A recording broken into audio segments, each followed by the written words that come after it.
ಈಗ ನಾವು first video ನೋಡಿದಂಗೆ machine start ಮಾಡೋದು ಗೊತ್ತಾಗ. ಈಗ ಆಫ್ಸೆಟ್ ಕಲಿಯೋದು. ಆಫ್ಸೆಟ್ ಮಾಡಬೇಕಾದ್ರೆ ಇದು ನಮ್ಮ ಮೇನ್ ಡಿಸ್ಪ್ಲೇ ಒಳಗೆ ಕಟ್ಟಿಂಗ್ ಟೂಲ್ ಎಲ್ಲಿ ಇತ್ತು, cutting tool 2 number cutting tool ಐತಿ. ಇದಕ್ಕೆ ಚೆಕ್ ಅಂತ ಕೇಳ್ತಾರೆ. ಚೆಕ್ ಒಳಗೆ ನಾವು ಜಾಬ್ ಹೋಲ್ಡ್ ಮಾಡೋದು. ಈಗ ರೌಂಡ್ ಶೇಪ್ ಇದೈತಿ, ಇದನ್ನು ಹೋಲ್ಡ್ ಮಾಡಬೇಕಾದ್ರೆ ಅದು ಚೆಕ್ ಕೀ ಯೂಸ್ ಮಾಡ್ತೀವಿ. ವರ್ಕ್ ಪೀಸನ್ನು ಇದರೊಳಗೆ ಫಿಟ್ ಮಾಡಬೇಕು. ಚೆಕ್ ಕೀ ರಿಲೀಸ್ ಮಾಡ್ಕೊಂಡ ಬೇಕು. ಈಗ ಚೆಕ್ಕಿನ ರಿಲೀಸ್ ಮಾಡ್ಕೊಂಡ ವರ್ಕ್ ಪೀಸನ್ನ ಈ ರೀತಿ ಹೋಲ್ಡ್ ಮಾಡೋದು. ನಿಮ್ಗೆ ಟೈಟ್ ಅನಿಸ್ಬೇಕಾದ್ರೆ ಮತ್ತು ಎರಡು ಥರೊಳಗೆ ಹಿಡಿದ್ನೇ ಮಾಡೋದಿಲ್ಲ, ಕರೆಕ್ಟ್ ಹಿಡಿದು ಟೈಟ್ ಮಾಡಬೇಕು. ಈ ರೀತಿ ಪ್ರೆಷರ್ ಹಚ್ಚಿ ಟೈಟ್ ಮಾಡೋದು. ಚಕ್ಕಿ ಸೇಫ್ ಲೊಕೇಶನ್ದಾಗ ಇಡ್ರಿ. ಚಕ್ಕಿ ಇಲ್ಲಿ ಇಟ್ಕೊಂಡು ಮಾಡಕ್ಕೆ ಹೋಗ್ಬೇಡ್ರಿ. ಚಕ್ಕಿ ಇಟ್ಟು ಅದನ್ನು ಸೇಫ್ ಲೊಕೇಶನ್ದಾಗ ಇಡೋದು. ತಿರುಗೋ ಟೈಮ್ದಾಗ ನಮಗೆ ಬಿಡಿದ್ದೀವಿ. ಟೂಲ್ ನಂಬರ್ 2 ಒಳಗೆ ಕಟ್ಟಿಂಗ್ ಟೂಲ್ ಐತಿ. ಈ ಕಟ್ಟಿಂಗ್ ಟೂಲ ಹೋಲ್ಡರ್ ರೈಟ್ ಸೈಡ್ ಹೋಲ್ಡರ. ಇದಕ್ಕೆ CNMG ಕಟ್ಟಿಂಗ್ ಟೂಲ್ ಇನ್ಸರ್ಟ್ ಹಾಕಿದೆವು. ಈ ಇನ್ಸರ್ಟ್ ಹಾಕಬೇಕಾದ್ರೆ ಇಲ್ಲಿ ಎಲ್ಲಿಂಕ್ ಯೂಸ್ ಮಾಡಿ ಇನ್ಸರ್ಟ್ ಹಾಕ್ತೇವೆ. ಇದ್ರೊಳಗೆ ನಾವು ಹೋಲ್ಡರ್ ಚೇಂಜ್ ಮಾಡ್ಕೊಂಡು ನಾವು VNMG ಬಿ ಹಾಕ್ಬೋದು. ಫಿನಿಶಿಂಗ್ ಮಾಡಬೇಕಿರ್ತಾರೆ VNMG ಹಾಕ್ತೇವೆ. ಈಗ ರಫ್ ಟರ್ನಿಂಗ್ಗೆ ನಾವು ಏನು ಮಾಡಿದೆವು CNMG ವಾಪರ್ಸೇವೆ. ಇದು ಟೂಲ್ ಬಗ್ಗೆ ಏನೈತಿ ನಿಮ್ಗೆ ಥಿಯರಿ ಒಳಗೆ ಡಿಸ್ಕ್ರಿಪ್ಷನ್ ಎಲ್ಲ ಸಿಗ್ತಾವೆ. ಈಗ ಬರೀ ನಾವು ಯೂಸ್ ಮಾಡುತ್ತಿದ್ದ CNMG ಟೂಲ್ ಹೋಲ್ಡರ್. ಇದು 4-ವೇ ಟೂಲ್ ಪೋಸ್ಟ್ ಒಳಗೆ ಸೆಕೆಂಡ್ ನಂಬರ್ ಒಳಗೆ ನಾವು ಟೂಲ್ ಹೋಲ್ಡರ್ ಹಿಡಿದೆವು. ಆ ಟೂಲ್ ಹೋಲ್ಡರ್ಗೆ CNMG ಇನ್ಸರ್ಟ್ ಐತಿ. ಈ ಇನ್ಸರ್ಟ್ಲಿಂದನೇ ನಾವು ಕಟಿಂಗ್ ಮಾಡೋದು. ಈಗ ಅದಕ್ಕೆ ಆಫ್ಸೆಟ್ ತೊಗೋಬೇಕು. ಆಫ್ಸೆಟ್ ತೊಗೋಬೇಕಾದ್ರೆ ಫಸ್ಟ್ ಪ್ರೊಸೆಸ್ ಕೀ ಹಾಕೊಂಡು ಮಷಿನ್. ಯಾಕಂದ್ರೆ ಡೋರ್ ಓಪನ್ ಇದ್ದಾಗ ಎಕ್ಸೆಸ್ ಮೂವ್ಮೆಂಟ್ ಆಗಂಗಿಲ್ಲ. ಇದ್ರಾಗ ಕೀ ಅದಾವೆ. ಕೀ ಒಳಗೆ 2 ಪ್ರಕಾರದ ಕೀ ಅದಾವೆ. ಒಂದು ಡೋರ್ದು ಕೀ, ಒಂದು ಸೆಟ್ಟಿಂಗ್ದು ಕೀ. 2007 ನಂಬರ್ ಏನಿತ್ತಲ್ಲ, ಒಂದು ಡೋರ್ದು ಕೀ, ಒಂದು ಸೆಟ್ಟಿಂಗ್ದು ಕೀ. ಈಗ ಸೆಟ್ಟಿಂಗ್ದು ಕೀ ರಿಲೀಸ್ ಆಯ್ತು, ಇಲ್ಲಿ ಕೀ ಓಪನ್ ಆಗಿದೆ ಅಂತ ಸಿಂಬಲ್ ತೋರಿಸ್ತೀವಿ. ಈಗ ಆಫ್ಸೆಟ್ ಮಾಡ್ಕೋಬೇಕಿರ್ತಾರೆ ಈಗ ಮೇನ್ ಡಿಸ್ಪ್ಲೇ ಒಳಗೆ ಪ್ರೊಸೆಸ್ ನೋಡ್ಕೊಂಡು ನಾವು ವರ್ಕ್ ಪೀಸ್ ಹೋಲ್ಡ್ ಮಾಡಿದ್ದು, ಕಟಿಂಗ್ ಟೂಲ್ ಹಿಡಿದೆವು, ಆಫ್ಸೆಟ್ ಮಾಡೋದು. ಆಫ್ಸೆಟ್ ಬಟನ್ ಐತಿ ಡಿಸ್ಪ್ಲೇ ಒಳಗೆ, ಆಫ್ಸೆಟ್ ಬಟನ್ ಐತಿ. ಆಫ್ಸೆಟ್ ಒಳಗೆ second number tool, active tool number second ಐತಿ, ಸೆಕೆಂಡ್ ನಂಬರ್ ತೊಗೊಂಡೈತಿ. ನೀವು ಇದು ಕೆಳಗೆ ಎಲ್ಲೂ ಕರ್ಸರ್ ಮೂವ್ಮೆಂಟ್ ಮಾಡಿರೋದ್ರೆ ಚೇಂಜಸ್ ಹಾಕೋ. ಅದು ಸೆಕೆಂಡ್ ನಂಬರ್ ಒಳಗೇ ಇರಬೇಕು. Tool number 2, offset number 2. Offset number 2 ಒಳಗೆ ಆಲ್ರೆಡಿ ಒಂದು ಲಾಸ್ಟ್ ಟೈಮ್ ಮಾಡಿದ ಪ್ರೋಗ್ರಾಮ್ದು ಆಫ್ಸೆಟ್ ಮಾಡಿದ್ದು ಐತಿ.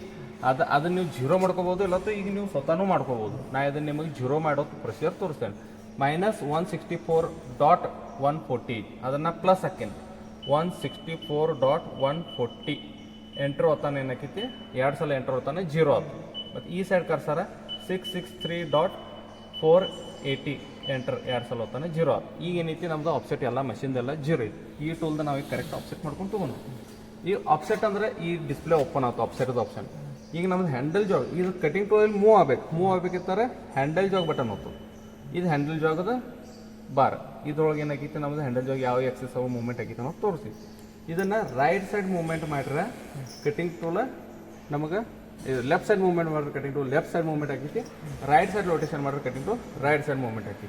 ಇದ್ರೊಳಗೆ ನಾವು ಝಡ್ ಎಕ್ಸೆಸ್ ಸೆಲೆಕ್ಟ್ ಮಾಡ್ಕೊಂಡು ಲೆಫ್ಟ್ ಸೈಡ್ ತೊಗೊಂಡು ರೈಟ್ ಸೈಡ್ ತೊಗೊಂಡು ಎಲ್ಲ ಒಂದು ಝಡ್ ಪ್ಲಸ್ ಹೋಗ್ತಿ. ನೀವು ಲೆಫ್ಟ್ ತೊಗೊಂಡ್ರೆ ಲೆಫ್ಟ್ ಬರ್ತೈತಿ, ರೈಟ್ ತೊಗೊಂಡ್ರೆ ರೈಟ ಬರ್ತೈತಿ. ಈಗ ನಾವು ಏನು ಮಾಡೋದು ಈ ಸೈಡ್ ನೋಡಿ, ಇದನ್ನು ಹೋಗಿ ಫಸ್ಟ್ ಇದ್ರ ಫೇಸಿಗೆ ಟಚ್ ಮಾಡೋದು. ಇಲ್ಲಿ ತೋರಿಸಿ, ಇದು ಫೇಸಿಗೆ ಮಷಿನ್ದ ಈ ರೀತಿ ಮೂವ್ಮೆಂಟ್ ಆಗೋದ ಝಡ್ ಎಕ್ಸೆಸ್, ಅಡ್ಡ ಹೋಗೋದ X axis. First Z axis offset ಮಾಡ್ಕೊಂಡು ತೊಗೊಂಡು ಝಡ್ ಎಕ್ಸೆಸ್ ಆಫ್ಸೆಟ್ ಮಾಡಬೇಕಾದ್ರೆ ಝಡ್ ಪ್ರೆಸ್ ಮಾಡೀನಿ. ಇದನ್ನು ಆ್ಯಂಟಿ ಕ್ಲಾಕ್ ವೈಸ್, ಕ್ಲಾಕ್ ಅಂದರೆ ಈ ರೀತಿ ತಿರುಗ್ತೈತಿ, ಆ್ಯಂಟಿ ಕ್ಲಾಕ್ ವೈಸ್ ಮತ್ತು ತಿರ್ಸ್ಕೊತ ಬರತ್ತೀನಿ. ಏನಾಗತ್ತೆ, ಸ್ಲೋಲಿ ಮೂವ್ಮೆಂಟ್ ಆಗತ್ತೈತಿ. ಈಗ ಫಾಸ್ಟ್ ಮಾಡೋಕೆ ಇಲ್ಲಿ ಹ್ಯಾಂಡಲ್ ಜಾಗ್ ಬಟನ್ ಒಳಗನ ಫಾಸ್ಟ್ ಮಾಡೋಕೆ ಆಪ್ಷನ್ಸ್ ಅದಾವೆ. ನಾ ಫುಲ್ ಸ್ಪೀಡ್ ಇಟ್ಟ ಏನು ಮಾಡಿ ಇದನ್ನು ಈ ರೀತಿ ತೊಗೊಂಬನ್ನಿ. ನೋಡಿ ಮೂವ್ಮೆಂಟ್ ಆಗತೈತಿ, ಈ ರೀತಿ ತೊಗೊಂಬನ್ನಿ. ಈಗ ಒಂದು ಸೇಫ್ ಲೊಕೇಶನ್ ಬಂತು ಅಂದ್ರೆ ಅದು ಇಲ್ಲಿ ಟಚ್ ಆಗುವ ಪೊಸಿಷನ್ ಇರ್ತಕ್ಕ ಬಂದ ಮ್ಯಾಗ ನೀವು ಏನು ಇಟ್ಕೋರಿ, ಇದನ್ನು ಸ್ಲೋ ಇಟ್ಕೋರಿ. ಸೆಕೆಂಡ್ ನಂಬರ್ ಅಥವಾ ಥರ್ಡ್ ನಂಬರ್ ಸ್ಲೋ ಇಟ್ಕೊಂಡನ ಅದನ್ನು ಮೂವ್ಮೆಂಟ್ ಮಾಡಿ ಅಲ್ಲಿ ತೋರಿಸಿ ಆಯಿತು. ಈಗ ಎಕ್ಸ್ ಎಕ್ಸಸ್ ಮುಂದೆ ಹೋಗೋನು. ಝಡ್ ಎಕ್ಸಸ್ ತಗ ಬಂದು ಝಡ್ ಎಕ್ಸಸ್ ಡೈರೆಕ್ಟ್ಲಿ ಇದಕ್ಕೆ ಟಚ್ ಆಗಕ್ಕೆ ಸಾಧ್ಯ ಇಲ್ಲ. ಜರ ಮುಂದೆ ತೊಗೋಬೇಕು. ಮುಂದೆ ತೊಗೋಬೇಕಾದ್ರೆ ಎಕ್ಸ್ ಹೋಗ್ತಾನೆ. ಎಕ್ಸ್ ಹೊತ್ತಿದಾಗ ಕ್ಲಾಕ್ ವೈಸ್ ತಿರ್ಸೋದು, ಆ್ಯಂಟಿ ಕ್ಲಾಕ್ ವೈಸ್ ಉಲ್ಟಾ ಹೋಗ್ತೈತಿ, ಕ್ಲಾಕ್ ವೈಸ್ ತಿರ್ಸೋದು. ಕ್ಲಾಕ್ ವೈಸ್ ಸ್ವಲ್ಪ ಸ್ಪೀಡ್ ಇಟ್ಕೊಂಡ ಕ್ಲಾಕ್ ವೈಸ್ ತೋರಿಸ್ತಾನು. ಈ ರೀತಿ ಕ್ಲಾಕ್ ವೈಸ್ ಮುಂದೆ ಹೋಯ್ತು. ಈಗ ಮತ್ತು ಝಡ್ ಮೈನಸ್ ಒತ್ತಿ ಡೈರೆಕ್ಟ್ಲಿ ನಾವು ತಿರ್ಸಕ್ಕೆ ಹೋಗಂಗಿಲ್ಲ, ಸ್ಪೀಡ್ ಕಡಿಮೆ ಮಾಡ್ಕೋಬೇಕಾಗ್ತದೆ. ನೀವು ತಪ್ಪಿಯೋ ಜಾಸ್ತಿ ಇಟ್ಕೊಂಡ್ರಿ ಅಂದ್ರೆ ಏನಾಕೈತಿ, ಕಟಿಂಗ್ ಟೂಲ್ ಅದಕ್ಕೆ ಬಡಿಯೋ ಚಾನ್ಸಸ್ ಇರ್ತೈತಿ, ಮುರಿಯೋ ಚಾನ್ಸಸ್ ಇರ್ತೈತಿ. ಹೋಲ್ಡ್ರ ನಾ ಸ್ಲೋಲಿ ಅದ್ರ ಕಡೆ ತೊಗೊಂಡು ಹೊಂಟಿದ್ದೇನೆ. ಈಗ ಇದಕ್ಕೆ ಇದ್ರೊಳಗೆ ಏನು ಇರ್ತೈತಿ ಇಂಡಸ್ಟ್ರಿ ಒಳಗೆ CMM ಅಂತ ಒಂದು ಬರ್ತೈತಿ. ಆ ಟೂಲ್ ತೊಗೊಂಡವ್ರು ಆಫ್ಸೆಟ್ ಮಾಡ್ಕೋದ್ರು. ನಾವಿಲ್ಲಿ ಮ್ಯಾನ್ಯುಯಲಿ ಆಫ್ಸೆಟ್ ಮಾಡೋದು ಪೇಪರ್ ಯೂಸ್ ಮಾಡ್ಕೊಂಡು ಲಾಸ್ಟ್ ಟೈಮ್ ಮಾಡಿದ್ದಿಲ್ಲ ಅದೇ ರೀತಿ ಪೇಪರ್ ಯೂಸ್ ಮಾಡ್ಕೊಂಡು ಮಾಡೋದು. ಪೇಪರ್ ಯಾವ್ದಾರು ತೊಗೊಂಡು ಇಲ್ಲಿ ನೀವು ಮತ್ತೆ ಹ್ಯಾಂಗ್ ಇಲ್ಲಿ ತೊಗೋಬೇಡ್ರಿ.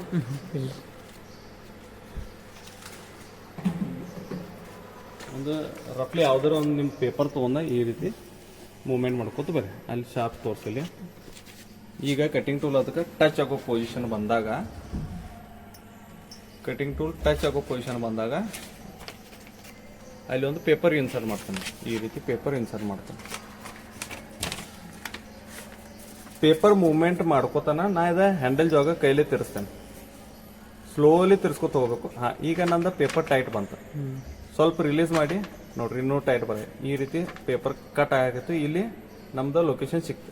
ಇಲ್ಲಿ ಬಿಟ್ಟು ನಾ ಏನು ಮಾಡ್ತೀನಿ, ಇಲ್ಲಿ ಈ ಸೈಡ್ Z ಎಕ್ಸಸ್ ಫೇಸಿಗೆ ಟಚ್ ಆಯ್ತು. ಈ ಬಟನ್ ಒತ್ತೋ Z ಫೇಸ್ ಮೇಜರ್ ವ್ಯಾಲ್ಯೂ. ಈ ಬಟನ್ ಒತ್ತಿದಾಗ ಇಲ್ಲಿ ರೀಡಿಂಗ್ ಬಿತ್ತು. ಇದೆಲ್ಲರೂ ಸಪೋಸ್ ಇಲ್ಲಿತ್ತು, ನಾ ಇದು ಹೋಯ್ತು ಅಂತೇಳಿ ಇಲ್ಲಿ ರೀಡಿಂಗ್ ಬೀಳ್ತಿ. ಇದು ತಪ್ಪು. ಇದೇನಿತ್ತಲ್ಲ ಅದು ತಪ್ಪಿದು. ಆ ರೀತಿಯಲ್ಲಿ ಆಪ್ಷನ್ ಕೊಡಬಾರ್ದು. ಅದನ್ನು ಕರೆಕ್ಷನ್ ಮಾಡ್ಕೋತೇವೆ ನಾವು. 682.390 ಅದು ಕರೆಕ್ಷನ್ ಮಾಡ್ಕೊಂಡು ನಮ್ದು ಹಳದಿ ಕಲರ್ ಅಥವಾ ಇದೇನೋ ಆರೆಂಜ್ ಕಲರ್ ಪಟ್ಟಿ ಇತ್ತಲ್ಲ, ಅಲ್ಲೇ ನಮ್ದು ರೀಡಿಂಗ್ ಬೀಳಬೇಕು. ಸೆಕೆಂಡ್ ನಂಬರ್ದಾಗ ಬರಬೇಕು. ನೀವು ಥರ್ಡ್ ನಂಬರ್ ಫೋರ್ತ್ ನಂಬರ್ ತೊಗೊಂಡ್ರೆ ಆಪ್ಸೆಟ್ ಆಗಂಗಿಲ್ಲ. ಪ್ರೋಗ್ರಾಮ್ದಾಗ 2 ಯೂಸ್ ಮಾಡ್ತೇವೆ, ನಾನು 2ದಾಗ ತೊಗೊತೀವಿ. ಪ್ರೋಗ್ರಾಮ್ದಾಗ ಟೂಲ್ ನಂಬರ್ 2 ಆಪ್ಸೆಟ್ ನಂಬರ್ 3, 4, 5 ತೊಗೊಂಡಿದ್ದಾರೆ. ಅವಾಗ ನೀವು ಚೇಂಜ್ ಮಾಡ್ಕೋಬೋದು. ಕರೆಗೆ ನಮ್ಮದು ಆಕ್ಟಿವ್ ಇರೋದೇನ tool number 2 offset number 2. Offset number 2ದಾಗ ಅದನ್ನು ಸೆಲೆಕ್ಟ್ ಮಾಡಿ ಆಪ್ಸೆಟ್ ತಗೋ. ಈಗ Z ಎಕ್ಸಸ್ ಆಯ್ತು. Z ಎಕ್ಸಸ್ ಆದ ನಂತರ ನೀ ಇದನ್ನು ಯಾವ ಸೈಡ್ ತಿರ್ಸೋದು ಅನ್ನೋದು ನಿಮಗೆ ಕನ್ಫ್ಯೂಸ್ ಆಕಿ. ನಮ್ಮದು ಕ್ಲಾಕ್ ವೈಸ್ ತಿರ್ಸೋದು. ಆಂಟಿ ಕ್ಲಾಕ್ ವೈಸ್ ನಾವು ಟೂಲಿಗೆ ಬಿಡಿತೈತಿ. ಕ್ಲಾಕ್ ವೈಸ್ ತಿರ್ಸೋ ಈ ಕಡೆ ಬಡಿಯಂಗಿಲ್ಲ ಏನಿಲ್ಲ. ಅದೇ ರೀತಿ ನಾವು ಇದನ್ನು ಹೊರಗೆ ತಕೊಂಡಾಗ ಇಲ್ಲಿ ಪೇಪರ್ ರಿಲೀಸ್ ಹಾಕಿದ್ವಿ ನೋಡಲ್ಲಿ. ಈ ರೀತಿ ಪೇಪರ್ ರಿಲೀಸ್ ಆಗ್ತೈತೆ. ಅವಾಗ ನಾವು ಮತ್ತೆ ಇದನ್ನು ಪೇಪರ್ ತಕ್ಕೊಂಡ ಈಗ ನಾವು Z ಫೇಸ್ ತೊಗೊಂಡು ಇನ್ನು X ಎಕ್ಸಸ್ ಹಚ್ಚೋಣ. ಇದು X ಎಕ್ಸಸ್ ಹಚ್ಬೇಕಿತ್ತು. ನಾವಿಲ್ಲಿ ಮತ್ತೆ X ಮೈನಸ್ ಒತ್ತೇನು, ಮತ್ತೆ ಆಂಟಿ ಕ್ಲಾಕ್ ವೈಸ್ ತಿರ್ಸಿ ಕಟಿಂಗ್ ಟೂಲ್ನ ಹಿಂದೆ ತೊಗೋತೇವೆ ನೋಡಿ.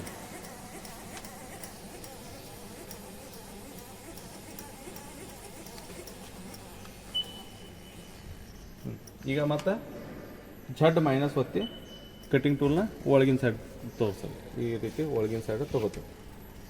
ಇಲ್ಲೂ ಸೇಮ್ ಪ್ರೊಸೆಸ್. ಮತ್ತಿನ್ನು ಎಕ್ಸ್ ಪ್ಲಸ್ ಒತ್ಕೊಂಡು ಸ್ಲೋದಾಗಿ ಇಟ್ಕೊಂಡು ಇದನ್ನು ಕ್ಲಾಕ್ ವೈಸ್ ತಿರ್ಸಿ ಇಲ್ಲೊಂದು ಪೇಪರ್ ಇನ್ಸರ್ಟ್ ಮಾಡ್ತೀವಿ. ಈ ರೀತಿ ಸ್ಲೋಲಿ ಕ್ಲಾಕ್ ವೈಸ್ ಯೂಸ್ ಮಾಡ್ಕೋತ ನಾವು ಪೇಪರ್ ಇನ್ಸರ್ಟ್ ಮಾಡ್ರಿ ಏನಾಕೈತಿ,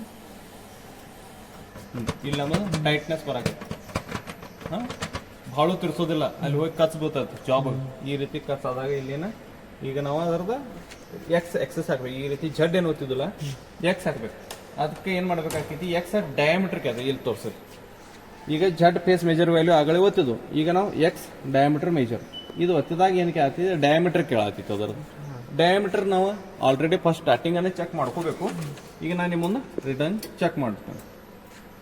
ಈ ರೀತಿ ಟೈಟ್ ಮಾಡಿ ಅದನ್ನು ಡಯಾಮೀಟರ್ ಚೆಕ್ ಮಾಡಿದಾಗ ಇದ್ರ ಡಯಾಮೀಟರ್ ಏನು ಬರ್ತೈತಿ, 48 ಬರೈತಿ ಡಯಾಮೀಟರ್. ಇಲ್ಲಿ 48 ಅಷ್ಟೇ ಒತ್ತು ಹಂಗಿಲ್ಲ, 48.0 ಅಕ್ಯುರೇಟ್ಲಿ 48 ಇದ್ರೆ ಬಿ ನೀವು 48.0 ಹಾಕ್ಬೇಕಾಕಿ. ಪಾಯಿಂಟ್ ಅಂತೂ ಇಲ್ಲಿ ಬೇಕು. ಎಂಟರ್ ಒತ್ತಿದಾಗ ಏನಾಕೈತಿ, ರೀಡಿಂಗ್ ಚೇಂಜ್ ಆಗಿ ಆಫ್ಸೆಟ್ ತೊಗೊಂಡಿರ್ತೀವಿ. ಈಗ ಮತ್ತೆ ರಿಟರ್ನ್ ಇದನ್ನು ರಿಲೀಸ್ ಮಾಡ್ತೀವಿ. ಇದನ್ನು ಹೊರಗಿನ ಸೈಡ್ ತಿರ್ಸಿ ಯಾವ ಸೈಡ್ ತಿರ್ಸೋದನ್ನು ನೋಡ್ರಿ. ಇದನ್ನು ಈ ಸೈಡ್ ತಿರ್ಸಿದಾಗನ ಹೊರಗೆ ಬರ್ತೀವಿ. ಆಂಟಿ ಕ್ಲಾಕ್ ವೈಸ್ ತಿರ್ಸಿದಾಗನ ಹೊರಗೆ ಬರ್ತೀವಿ. ಈ ಸೈಡ್ ತಿರ್ಸಿ ಏನು ಮಾಡೋಣ, ಡೋರ್ ಕ್ಲೋಸ್ ಮಾಡೋದ. ಇಲ್ಲ ನೋಡಿ, ಹೋಮ್ ಪೊಸಿಷನ್ ಬಟನ್ ಪ್ರೆಸ್ ಮಾಡಿದಾಗ ಆಯ್ತು. ಹೋಮ್ ಪೊಸಿಷನ್ ಬಟನ್ ಪ್ರೆಸ್ ಮಾಡಿದಾಗ ಹೋಮ್ ಪೊಸಿಷನ್ ನಮಗೆ ಕಟಿಂಗ್ ಟೂಲ್ ಏನೈತಿ ಹೋಮ್ ಪೊಸಿಷನ್ ಬರ್ತೈತಿ. ಆಫ್ಸೆಟ್ ಅಂತೂ ಆಗೈತಿ. ಈಗ ನೀವು ಆಫ್ಸೆಟ್ ಪ್ರೊಸೆಸ್ ತಿಳ್ಕೊಂಡ್ರಿ. ಓಕೆ, ಇನ್ನು ಮುಂದೆ ನೀವು ಏನು ಪ್ರೋಗ್ರಾಮ್ ಬರೆಯೋದಿತ್ತಂದ್ರೆ ಮತ್ತೆ ನೀವು ಎಡಿಟ್ ಒಳಗೆ ಹೋಗಿ ಇಲ್ಲಿ ಫೈಲ್ ಒಳಗೆ ಹೋಗಿ ಪ್ರೋಗ್ರಾಮ್ ಯಾವ ರೀತಿ ಬರೆಯೋದು ನೆಕ್ಸ್ಟ್ ವಿಡಿಯೋದಾಗ ಹೇಳ್ತೀವಿ.